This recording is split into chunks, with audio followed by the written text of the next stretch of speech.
Congress party जो है private limited party बन के रह गई है, आपका रिएक्शन क्या है?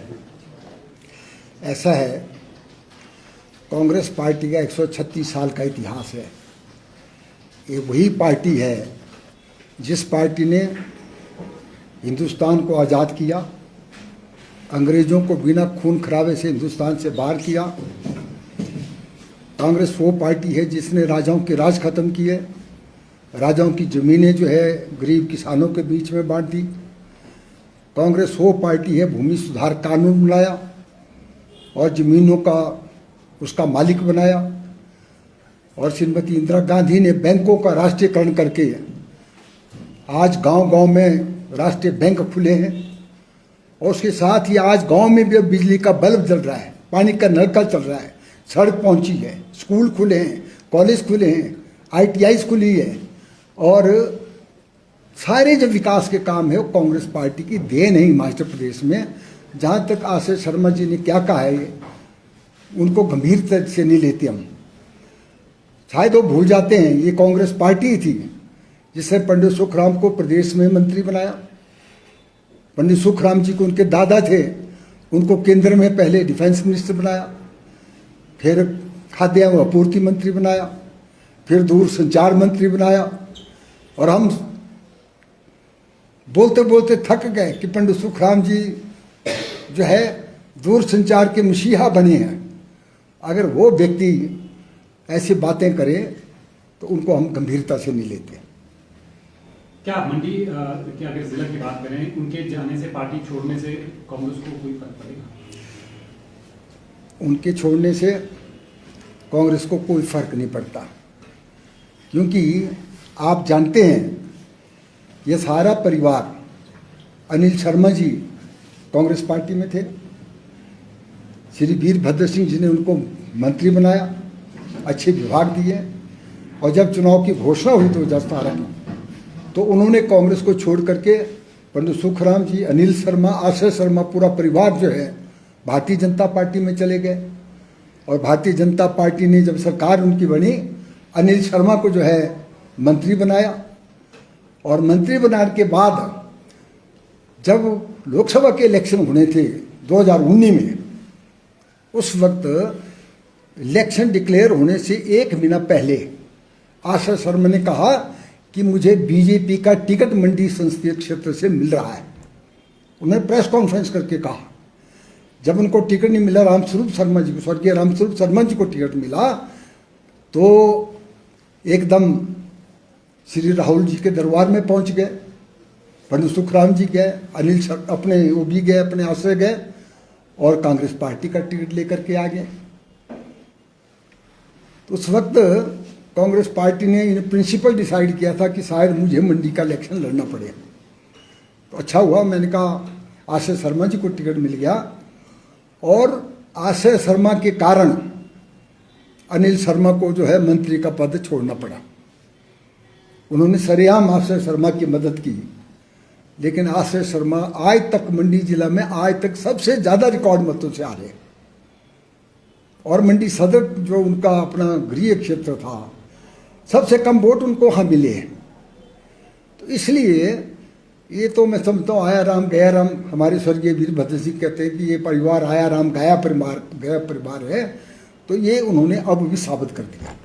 पहले से भी सर उन्होंने आवेदन किया था आपकी वहाँ से, आशीष शर्मा ने पूरी तरह से जोर यहाँ पर लगा रहे थे कि वो ही वहाँ से टिकट के दावेदार है। हमारे प्रभारी श्री राजीव शुक्ला जी ने मुझे कहा कि आनंद शर्मा कहते हैं, अपने अनिल शर्मा जी कहते हैं कि मैं पहले नवरात्रों को कांग्रेस ज्वाइन करूंगा।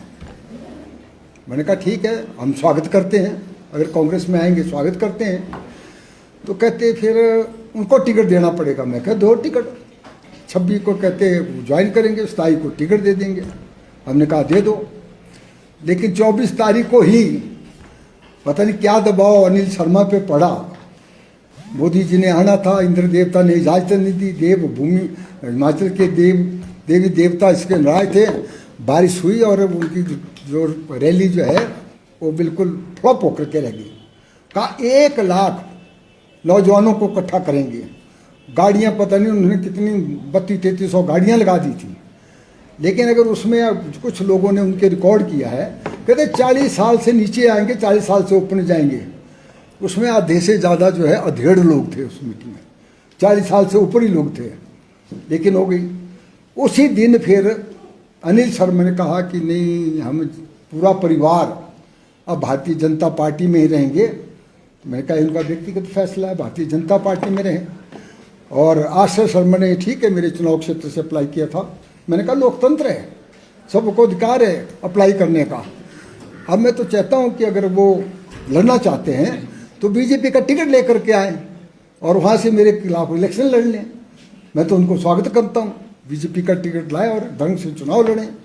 इसलिए अब की बार ढंग चुनाव क्षेत्र की जनता ने और हिमाचल की जनता ने फैसला किया है कि अब की बार कांग्रेस पार्टी को सत्ता में लाएंगे, भाजपा को सत्ता से बाहर उखाड़ेंगे।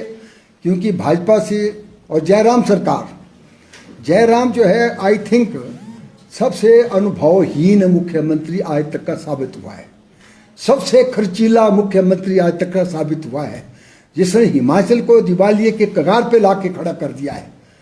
47,000 करोड़ का ऋण था, जिसमें 16 साल बीजेपी के भी थे, 10 साल धूमल साहब के, 6 साल शांता कुमार के थे। और इस एक व्यक्ति ने ये 75,000 तक को रोड पहुंचा दिया, और जब 31 मार्च तक ये जो है 80,000 करोड़ पहुंच जाएगा। दूसरा कहते थे हम ये डबल इंजन सरकार है, डबल इंजन सरकार है। हम पूछना चाहते हैं जयराम जी से कि डबल इंजन सरकार ने आपने कौन सा प्रोजेक्ट हिमाचल प्रदेश को लाया, कौन सा आर्थिक पैकेज हिमाचल प्रदेश को लाया। और फिर उन्होंने एंटरप्रेन्योर मीट की, बड़े बड़े जयराम जी दल बल के साथ विदेशों में चले गए कि विदेशों को लाएंगे हम और वो हिमाचल में उद्योग स्थापित करेंगे।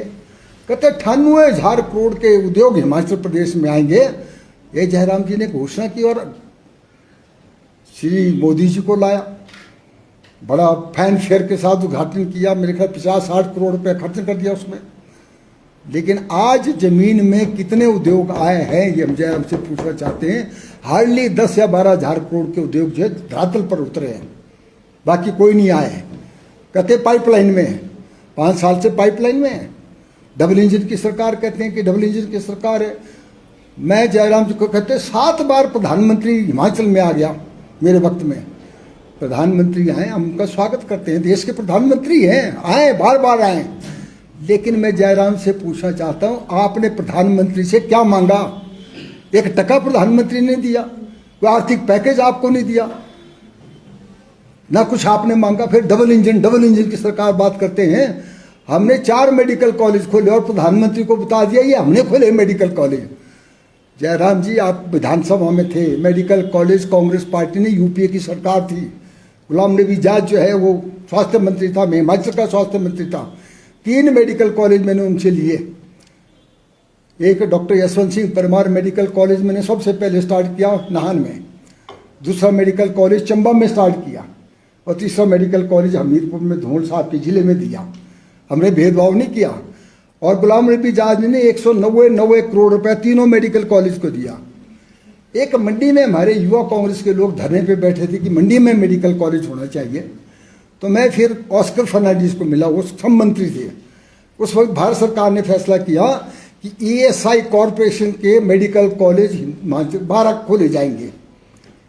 तब हमने फिर ऑस्कर फर्नांडिस से मिला, उन्होंने मंडी के लिए जो है ईएसआई कॉरपोरेशन का मेडिकल कॉलेज दे दिया और वही उद्घाटन करने आए। उद्घाटन की पट्टिका पे उनके नाम के साथ मेरा और विद्यास्तोष का नाम भी मौजूद है। धूमल साहब मुख्यमंत्री बन चुके थे तब, जिस दिन उद्घाटन हुआ उनका नाम भी साथ है। इसलिए ये 4 मेडिकल कॉलेज कांग्रेस पार्टी की देन है, भारतीय जनता पार्टी का इसमें कोई नहीं है। डबल इंजन की सरकार मैं कहता हूँ, एक चुनौती देता हूँ जयराम को, चुनौती दी 1 साल पहले कि डबल इंजन की सरकार है, 1 मेडिकल कॉलेज कुल्लू जिले में लाए ताकि जनजातीय क्षेत्र के लोगों को फायदा हो। 1 मेडिकल कॉलेज नहीं ला सके, कोई सरकारी इंजीनियरिंग कॉलेज नहीं ला सके। सर कांग्रेस पार्टी के बहुत सारे नेता जो है छोड़कर जा रहे हैं भाजपा में, क्या माना जाए कि कांग्रेस पार्टी से लोगों का मोह भंग हो रहा है? जिस तरह से हर्ष महाजन जी गए हैं, पहले पवन काजल गए और यहाँ से लखविंदर राणा गए। ठीक है, आपकी बात ठीक है। ऐसा है, जो भारतीय जनता पार्टी में गए लोग वो भारतीय जनता पार्टी के ही थे, वो डेपुटेशन में कांग्रेस में आए थे। लखविंदर राणा इसकी बैकग्राउंड भारतीय जनता पार्टी की थी। बाई इलेक्शन में मैंने टिकट दिया, मैं कांग्रेस का अध्यक्ष था, मैंने टिकट दिया और जिताया भी हमने उनको। फिर हार गए, फिर दोबारा कांग्रेस ने टिकट दिया।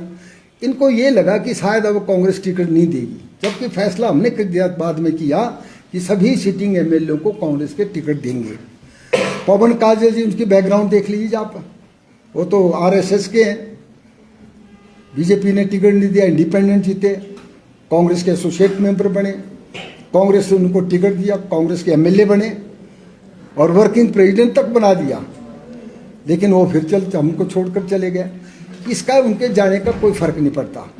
अब सुरेश चंदेल जी आए थे, वो भी इलेक्शन लड़ने के लिए आए थे, जो 3 बार एमपी रहे, 1 बार भाजपा के अध्यक्ष रहे, वे कांग्रेस पार्टी में आए और वो एमपी का इलेक्शन लड़ना चाहते थे हमीरपुर से, उनको टिकट नहीं मिला और अब एमएलए के टिकट के लिए अप्लाई किया था। कांग्रेस गंभीरता से विचार कर रही थी उनके टिकट पर, लेकिन वो भी अपनी पार्टी में वापस चले गए। हाँ, एक दुख हमें है हर्ष महाजन जी का। हर्ष महाजन कांग्रेस पार्टी के थे और राजा साहब ने उनको चेयरमैन कोऑपरेटिव बैंक का, सबसे बड़ा बैंक का चेयरमैन बना के रखा। अब मुझे ये नहीं पता, मेरी बात नहीं हुई है कि किन कारणों से वो कांग्रेस पार्टी से, लगता है कोई दबाव उन पर डाला या कोई लालच उनको दिया गया, क्या दिया ये नहीं पता। भाजपा पे पैसों की कमी नहीं है, खरीदो फरोख्त में भाजपा के मुकाबले कोई पार्टी नहीं है। भाजपा कह रही है कि कांग्रेस पार्टी में बहुत सारे मुख्यमंत्री के दावेदार हैं। आप भी वरिष्ठ नेता है, क्या आप भी दावा पेश कर रहे हैं, क्योंकि मंडी से हैं आप और आपका जो कद है वो ऐसा है? ऐसा है, कांग्रेस पार्टी लोकतंत्र में विश्वास करती है और भारतीय जनता पार्टी ये तानाशाही पार्टी, डिक्टेटर पार्टी है। कांग्रेस पार्टी जब हमारे 45-50 एमएलए चुन करके आएंगे तो हाई कमांड ऑब्जर्वर भेजती है, विधायकों की राय लेती है, जो विधायक बहुमत जिसके साथ होगा वो बोलेगा। ये ठीक है, कांग्रेस के पास अच्छे अच्छे नेता हैं, इनके पास तो नेताओं का कंगाल पड़ा हुआ है। भारतीय जनता पार्टी के तभी तो हमारे ये आयात कर रहे हैं कांग्रेस के अच्छे अच्छे लोगों को। तो इसलिए हमारे ठीक है, ये ठीक है कि मैं राजा साहब के बाद सीनियर मोस्ट हूँ, 8 बार एमएलए रहा हूँ, 4 बार मंत्री की ओथ ली, फिर मैंने 1 बार मंत्री पद छोड़ा, स्पीकर भी बन गया। श्रीमती सोनिया गांधी की कृपा से 2 बार कांग्रेस का अध्यक्ष रहा, 2012 की सरकार हमने उस वक्त बनाई। इसलिए लेकिन हमारे ये ठीक है, तो ठीक कहते भाजपा वाले, कांग्रेस के पास हर जिले में अच्छे नेता हैं। सोलन में हमारे पास doctor Dhaniram Shandil chief minister के दावेदार है, बिलासपुर में रामलाल ठाकुर है, ऊना से अपने मुकेश अग्निहोत्री है और उधर से हमीरपुर सुखविंदर सिंह सुप्पू है, चंबा से आशा कुमारी है और कांगड़ा से जो है हमारे सीनियर लीडर हैं अपने चौधरी चंद्र कुमार हैं। तो कांग्रेस के पास नेताओं की कमी नहीं है, एक्सपीरियंस्ड, कॉम्पिटेंट और मोस्ट एफिशिएंट लीडर कांग्रेस के पास है, भारतीय के पास। एक बात मैं और कहना चाहता हूँ, देखो आप उत्तराखंड में देखिए, इनका कोई लोकतंत्र है? बीजेपी में मुख्यमंत्री हार गए और मोदी का आदेश आया कि इसी को दोबारा चीफ मिनिस्टर बनाओ, हारा हुआ चीफ मिनिस्टर बना दिया। वहाँ क्या हुआ? अपने गुजरात में क्या हुआ भाई? मुख्यमंत्री के खिलाफ कोई बगावत नहीं थी, मोदी ने कहा मुख्यमंत्री और सब मंत्री हटा दिए और नई कैबिनेट बना दी, किसी को दोबारा नहीं बनाया। ये लोकतंत्र क्या? हम तो कहते हैं बीजेपी में तानाशाही है, डिक्टेटरशिप है, सिर्फ एक आदमी की हुकूमत है, वो है सिर्फ नरेंद्र मोदी जी। सर, सारे अच्छे नेता जब चले जाएंगे, आप कह रहे हैं कि सारे अच्छे नेता वो भाजपा यहाँ पे ले रही, तो कोई नहीं गया अच्छा नेता, कोई नहीं गया। जो गया वो इलेक्शन नहीं लड़ रहा था। हर्ष महाजन ने खुद इलेक्शन लड़ने से इनकार कर दिया, 3 बार एमएलए रहे, बाकी वो चले गए। उन्हें तो अब भी नहीं इलेक्शन लड़ना था, ना अप्लाई किया हुआ था उन्होंने इलेक्शन के लिए। अच्छे नेता नहीं सर जो वहाँ पे गए भाजपा में, वो अच्छे नेता नहीं है कांग्रेस के जो नहीं, वो अच्छे ठीक है, हर्ष महाजन ठीक है, किन कारणों से गया मैंने कहा, कारण का हमें पता नहीं है। तो कांग्रेस के पास अच्छे नेता है, कोई भी चीफ मिनिस्टर बन सकता है। कौन सिंह ठाकुर का अंतिम चुनाव होगा कि इसके बाद चुनाव लड़ सकते हैं? ऐसा है, मेरा चुनाव लड़ना मेरे मतदाताओं पर निर्भर करता है। मैं हर तरीके से बिल्कुल चाहूँगा कोई मेरे साथ जो मुकाबला करके देखे, पैदल चल के देखे हैं, चाहे कोई मतलब। इसलिए मेरे मतदाता और मेरी हाई कमांड, कांग्रेस पार्टी की हाई कमांड फैसला करेगी कि मेरा आखिरी चुनाव है, आगे भी इलेक्शन लड़ना है। 2017 में मंडी से कांग्रेस एक भी सीट नहीं जीत पाई थी। इस बार का कितना मंडी के आप बड़ा नेता है, कितने यानी कांग्रेस वो कर रही है कि जीत सीटें इस बार कांग्रेस जीत पाई? ऐसा है, मंडी जिला के लोग और मतदाता जयराम की कार्यप्रणाली से, कार्यशैली से बहुत नाराज है, हताश है, मायूस है, क्योंकि उन्होंने सिर्फ अपने चुनाव क्षेत्र से बाहर नहीं निकले, सराज से बाहर नहीं निकले। विकास हुआ सिर्फ सराज का। वो कहते हैं सराज विकास के नाम पे वोट मांगेंगे, को सिर्फ सराज मॉडल देंगे इस पूरे हिमाचल प्रदेश के अंदर। मंडी जिले में 2 कंस्टिट्यूंसी में काम हो रहा है। एक नंबर 2 का जो चीफ मिनिस्टर है, जो हमेशा छाया की तरह मुख्यमंत्री के साथ रहता है, मुख्यमंत्री का सलाहकार है, महेंद्र सिंह, जिसने जल शक्ति विभाग में भ्रष्टाचार की सारी हदें तोड़ दी है। पाइप इतने खरीद लिए जिसके कोई घटिया पाइप खरीदे हुए हैं। हमने तो सीबीआई की जांच की मांग की, भाई सीबीआई जांच करे, हवा में पाइप लटक रहे हैं और पाइप में प्रेशर आता है तो पाइप फट रहे हैं। तो इसलिए भ्रष्टाचार इस सरकार में चरम सीमा पर है। सर, भाजपा बार बार बोलती रही है कि गुटबाजी है, और पर जो आपके जो नेता यहाँ गए वो भी आज जाके बोले कि गुटबाजी है कांग्रेस में, और इसी कारण जो है कभी कांग्रेस सत्ता हासिल नहीं कर सकती। ऐसा है, कांग्रेस में गुटबाजी होती है सिर्फ 4.5 साल तक। जब चुनाव आता है तो सब इकट्ठे हो जाते हैं, जैसे कौरवों के खिलाफ पांडव इकट्ठे हुए, ठीक है ना। वैसे अब के बार भी कांग्रेस एकजुट है और सब मिलकर के भारतीय जनता पार्टी को हराएंगे और कांग्रेस पार्टी को सत्ता में लाएंगे। ये मैं विश्वास के साथ कह सकता हूँ। 40 साल का मेरा अनुभव के मुताबिक कह सकता हूँ। आज महंगाई, बेरोजगारी, भ्रष्टाचार बड़ा मुद्दा है। धन्यवाद आप लोगों का। चाय चूर पिलाओ। सर, आज जो है मंडी से आश्रय शर्मा ने कांग्रेस छोड़ दी है और ये कहा है कि कांग्रेस पार्टी जो है प्राइवेट लिमिटेड पार्टी बन के रह गई है। आपका रिएक्शन क्या है? ऐसा है, कांग्रेस पार्टी का 136 साल का इतिहास है। ये वही पार्टी है जिस पार्टी ने हिंदुस्तान को आज़ाद किया, अंग्रेज़ों को बिना खून खराबे से हिंदुस्तान से बाहर किया। कांग्रेस वो पार्टी है जिसने राजाओं के राज खत्म किए, राजा